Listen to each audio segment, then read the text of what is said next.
আর বলো না, আজকে আমার যা অবস্থা না, কালকে রাত্রিরে ফিরেছি, তারপরে এসে তো সব মেশিনে ঢুকাতে থাকলাম যা কিছু নোংরা টোংরা হয়েছে সে কিছু দিয়ে কালকে রাত্রিরেই কিছু কেচেছি। আজকে আবার সকালবেলা কিছু কাচাকাচি করলাম, তারপর ঘরে কোনো বাজার ছিল না। হ্যাঁ, তা কি রান্না করব, এদিকে একটা মাছওয়ালা এলো না জানো তো পাড়াতে। আর ঠান্ডাও বেড়েছে, ওনাকেও বলতে পারছি না যে যাওটাও। সেজন্য আর আমিও আর পারছিলাম না বাজারে যেতে, তাই ভাবলাম ডিম রান্না করি। তাই ছেলেকে বললাম একটু পাড়ার দোকান থেকে কটা ডিম এনে দে না বাবা। তাও দেখি এনে দিল। তাই সেই ডিমটা দিয়েই একটু অন্যরকম করে একটা রান্না করছি, রান্নাটা আগে আমি করতাম। তা আমার এই তো মানে চ্যানেল খোলার পরে তার করা হয়নি।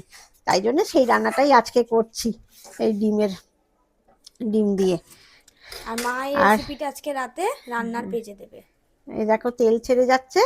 এইবার আমি এই জলটা দিয়ে দেবো, এই মিক্সি ধোয়া জলটা দিয়ে দিলাম। কাল এই তো মেলাতে খুব আনন্দ করেছি জানো তো। নাগরদোলায়ও চেপেছিলাম, তোমাদেরকে তো সেটা দেখাতে পারিনি, কারণ রুমকিরা তখন অন্য একটা জিনিসে চেপে পড়েছিল। সেই জন্যে সেই নাগরদোলা চেপে আমার একটা কথা মনে হলো। নাগরদোলাতে প্রথম যখন আমি উঠেছিলাম 2.5 টাকার টিকিট ছিল, সেই টিকিট এখন হয়েছে 100 টাকা।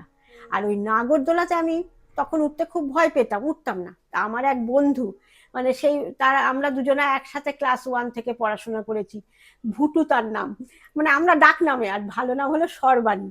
তা ও আমাকে বলে কি, ওঠ না ওঠ। আমি তো দেখ ভুটু, আমার খুব